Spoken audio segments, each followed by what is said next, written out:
tatanggalin lahat ang security personnel ni Vice President Sara Duterte. Former and retired Army na si Kapitan Clemente Enrique, binalaan ang buong pamahalaan, maging ang general na si Browner, na kapag may nangyaring masama kay VP Sara, mananagot sila sa buong bansa.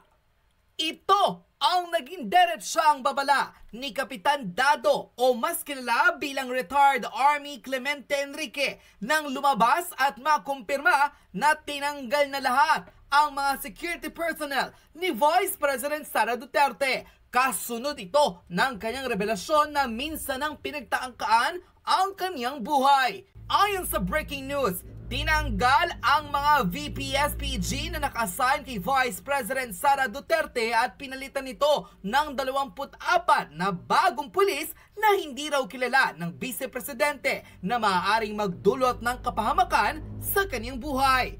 Lalo pang uminit ang usapan ng kumpirmahin ng isa pang army ang nasabing balita kung saan posibleng nga raw maging delikado ang buhay ni Vice President Sara Duterte sa ginawa na ito ng AFP. Ayon sa kanya naging pahayag, just in, all the personnel of Vice Presidential Security and Protection Group are being relieved and will be replaced by 24 PNP personnel. The Chief of Staff of the Armed Forces of the Philippines, General Browner, has reneged on his duty to protect the second highest official of the country, a constitutionally elected official of the country. Only Marbil and Browner are talking to each other and without any written orders, but surely a verbal order coming from somebody higher than them to compromise the security of the second highest official of the land. This is what I can tell you, Browner and Marbil.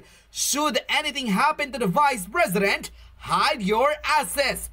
You are traitors. Unquote. Ayon sa naging expose ng militar na si Orlando De Leon, makokompormisong tunay ang buhay at security ni Vice President Sara Duterte dahil sa ginawa ng Armed Forces of the Philippines sa pangunguna ng kanilang Chief of Staff na si General Browner, na tila sila lang ni Marbil ang nagkakaunawaan at hindi imposibleng galing raw ito sa utos ng isa sa pinakamataas na opisyales ng pamahalaan. Ayon mismo sa nasabing sundalo, kapag raw ginawa nila ang hindi kaaya-aya kay Vice President Sara Duterte, malilintikan raw sila sa taong bayan at tiyak magdadanak ng dugo at maghahalo na raw ang balat sa tinalupan.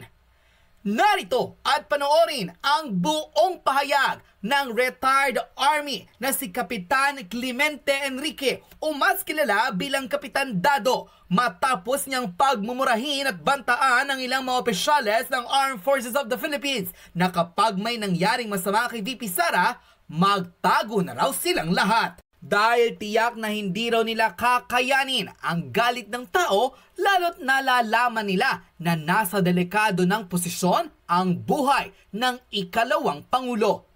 Narito't panoorin ang full video. Ang presidente ninyo nagdodroga. Yun ang issue.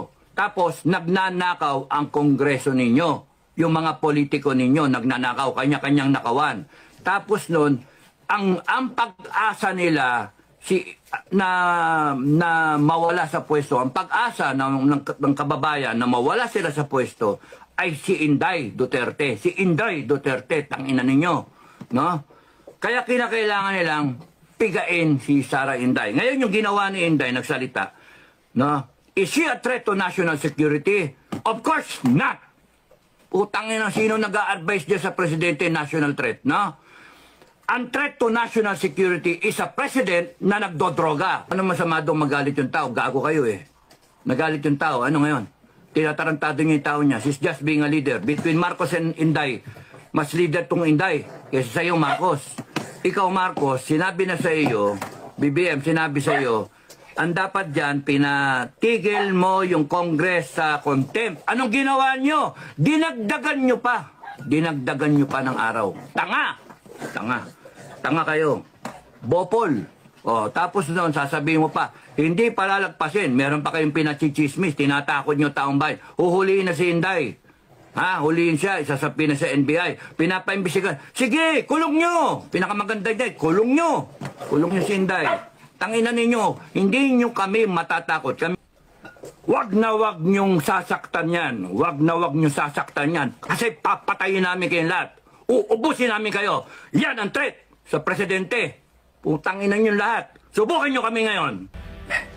Okay. Yung statement ni Inday, minura-mura ang presidente, minura-mura tapos gigil na yung tao. Putangin na ninyo kayo, BBM. Manggagamit ka talaga gago ka Gago ka talaga Oh, presidente ng Pilipinas, gago ka Tarantado ka napakawalang yamo Sa totoo lang. Sa mga maka-BBM, sorry pero gago talaga yung BBM na yan Kita ninyo ang dami problema ng Pilipinas. Hindi siya nagpapakita. Biglang minura siya ni Inday. Biglang lumabas ang gago. Tapos sabi niya, hindi niya papalakpasin yan. Utangin na ka, gago. Hindi mo palalakpasin. Tarantado ka pala Ikaw nga ang dahilan ng lahat ng ito Mapadrug test ka na muna, gago. Padrug test ka, gago. Nayupa ka. Tangina mo, kaya nagkahagan ito yung bansa dahil sa iyo Binoto ka namin. Pagmamalaki mo pa yung boto mo, gago. Tangina mo, mahalaga yung boto mo. Paano yung boto ng isa? Boto ng vice president mo, mas marami yung boto yon. Gago. Tangina mo. Sorry, mga kapitbahay ko, Kainit ng ulo, kaya ayoko mag-vlog Umiinit ang ulo ko Magsasalita ka, hindi mo palalakpasin. Tarantado ka, pinalakpas mo yung baha. Ang daming namatay. Pinalakpas mo yung kongreso mong magnanakaw. Pinalakpas mo yung komunista dyan sa kongreso. Convicted na, nagko-contempt ng mga inosenteng tao. Putangin na ka. Gago, sorry. Gigil ako Tangin ng hayop ka. Ngayon ka lilitaw. Tatapang-tapangan ka. Gago. Tangina mo. Ipapakita mo pa presidential ka. Mali ka ng sinabi. Mali. Ang dapat sinabi mo, kung may threat sa'yo, Inday, huwag ka mag-alala. Babantayan ka namin. I am ordering the armed forces. As your commander-in-chief ng PNP, I'm ordering you to make sure that nothing happens to the Vice President. Tapos! Ikaw babanata mo, kakasuhan mo, gago! Tanga! Presidenteng ewan, tanga ka talaga. Tungang. Tarantado. What you are creating is divisiveness in the country. Gago! You are placing the country in the verge of civil war. Gago! Ina mo. Tanga! Putang ina nyo, hayop kayo. Kayong mga nasa kongreso, isa pa kayo, gago kayo. Okay. Sasamahin kayo lahat sa akin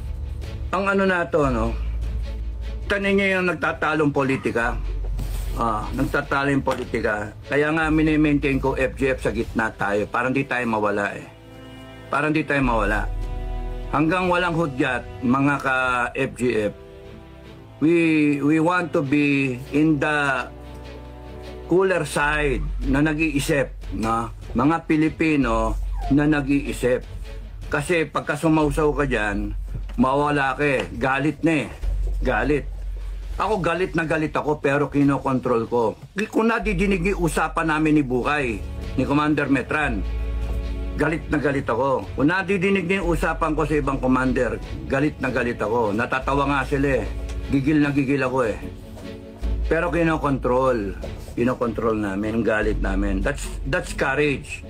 Courage is not just plain tapang. That's stupidity.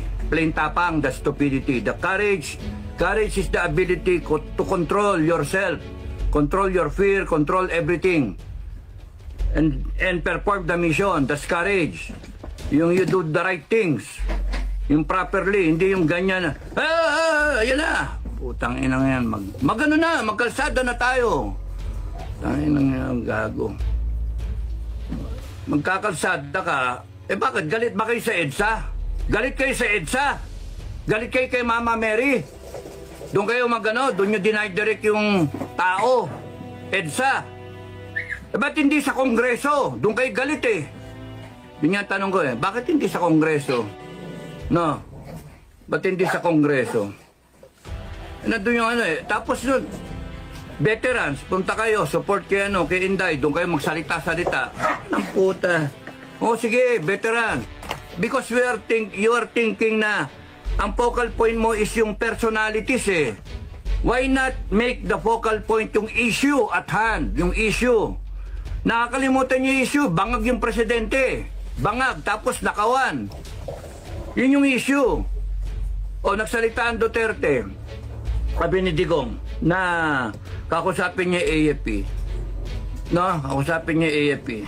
Tapos nun inaano niya, binabalik niya doon sa mga pera-pera. Because kung lahat kayo nakikinig sa akin, doon kayo pumunta kay Marcos. Ibig sabihin ni Duterte, you demand the explanation. You demand. Tangin lang yan. Itong Marcos na to, gagamitin mo ngayon yung konstitusyon. Ha? Gagamitin niyo yung konstitusyon laban doon sa kay Sara. Si Inday Sara nga, she's implementing the constitution. She's abiding by the constitution. Kaya kayo nandyan pa. Kasi hindi siya nagtatawag ng revolusyon. Hindi siya nagtatawag ng taong bayan. Tanging mga hayop kayo. Sinabi ko again, Marcos and everyone na connected with Marcos, kaya kayo nandyan, kasi ang mga Duterte, whether they are hesitant or not, ay hindi pa tumatawag ng talagang totoong tao, people power. Wala. Minadinig ba kayo? Lumabas na kayo sa kalsada at tapusin na natin to? Minadinig ba kayo? Ang nagtatawag lang, mga vlogger. No? Mga supporter ng vlogger. Mga nananawagan. Supporter na tayo, labas na tayo. Hindi nyo nga, kaya nga nakakainis ang Pilipinas eh. Nakakainis. Dami ko na sinabi, nawala na ako. So una kay Inday, yung statement ni Inday, ano masama doon magalit yung tao? Gago kayo eh. Nagalit yung tao, ano ngayon? Tinatarantado niya yung tao niya. She's just being a leader. Between Marcos and Inday, mas leader tong Inday kaysa sa iyo, Marcos. Ikaw, Marcos, sinabi na sa iyo, BBM, sinabi sa iyo, ang dapat dyan, pinatigil mo yung Congress sa contempt. Anong ginawa nyo? Dinagdagan nyo pa ng araw. Tanga kayo. Bopol. Tapos noon, sasabihin mo pa, hindi palalagpasin. Meron pa kayong pinachichismis. Tinatakot nyo taong bayan. Huhuliin na si Inday. Huliin siya. Isasapin na sa NBI. Pinapaimbisigan. Sige, kulong nyo. Pinakamaganda niya, kulong nyo. Kulong nyo si Inday. Tanginan ninyo, hindi nyo kami matatakot. Kami mismo sa FGF, hindi nyo kami matatakot. Mga gago kayo. Naghihintay lang yung grupo ko eh. Naghihintay lang. Tanginan ninyo. Gago kayo.